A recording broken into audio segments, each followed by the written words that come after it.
And finally, there's Nintendo Power Fest of 1994, the rarest and most expensive Super Nintendo cartridge. 33 were made, but only 2 have been seen. Power Fest 94 was a high score competition held in multiple cities and towns throughout the US. The finals then took place in San Diego, California, where the finalists were split into 4 teams: the Cyclones, Hurricanes, Tornadoes, and the Typhoons. Yeah, Nintendo should just name their teams after their own iconic characters, but we digress. The 2 finalists had to duke it out in a modified Donkey Kong Country cartridge. Which brings us to our next game. Blockbuster held a gaming event called the Blockbuster World Video Game Championships 2. This same watered-down version of Donkey Kong Country from the Power Fest 94 finals was used in this competition. The copies were then sold through Nintendo Power and are considered a valuable piece to own. Star Fox Super Weekend Competition is another sought-after tournament-style game. Similar to Donkey Kong, the competition was held in malls across the US where players competed to get the highest score. After the event, the games were also briefly sold through Nintendo Power. The cover of this game, though, is a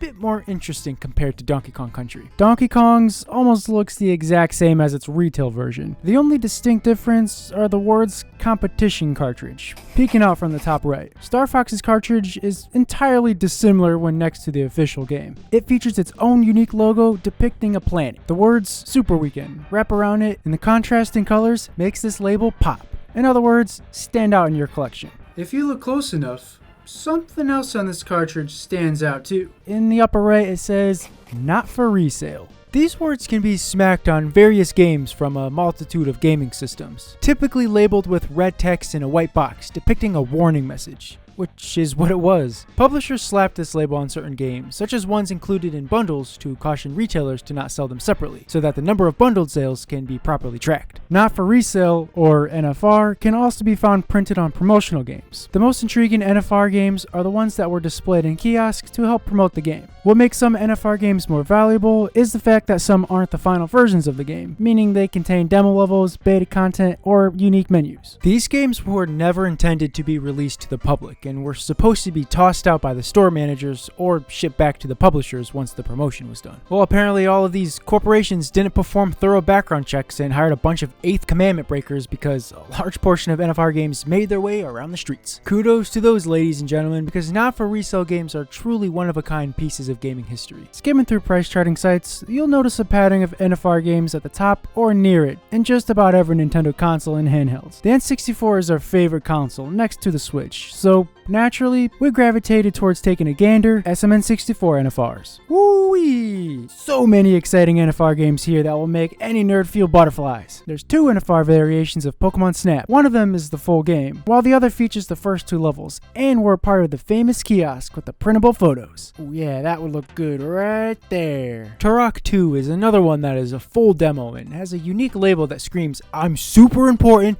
and need attention." But we've never played any Turok games, so we don't really give a shit about them. Though we do give a lot of shits about Mario Party. This one doesn't have the words "not for resale" printed on the label. Instead, it has a sticker slapped on the back. Looking pretty bland. It's actually just Toy Story 2. Another game we care a lot about is Donkey Kong 64. A sentence not everyone can get behind, we know, but come on, you gotta get behind that great not for resale cart. Just, I don't know, close your eyes, it might help. Just like Pokemon Snap, Donkey Kong 64 has 2 NFR versions, but in separate colors. Like Mario Party, the yellow one has a sticker on the back. Not that exciting. The gray one, on the other hand, is what has our hands swiftly rubbing together. Ocarina of Time would no doubt look sexy as hell on top of our shelf. No, not the gray NFR, but the gold one. Holy shit, is it hot in here? Majora's Mask comes in gray and gold. The gray variant is the motherlode of N64 collectibles. It features a level select menu and all the items and weapons are available right from the get-go. Yes, this might be just the perfect game we're looking for. Only gray version of Majora's Mask, the most prized and expensive N64 game. It's for one of our favorite consoles. It's all making sense. However,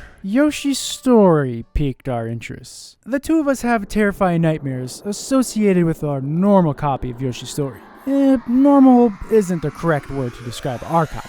Haunted is more appropriate.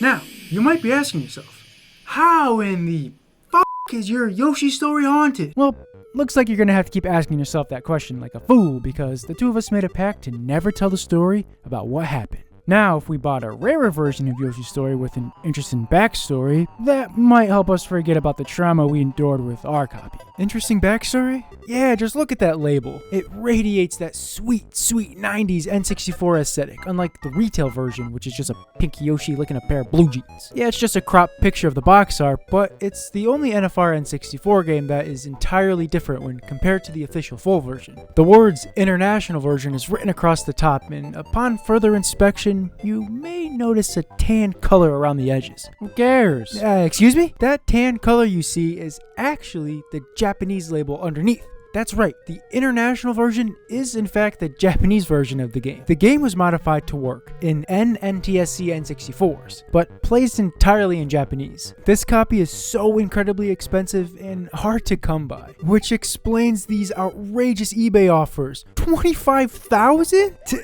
10,000? These prices were too insane and way out of our budget.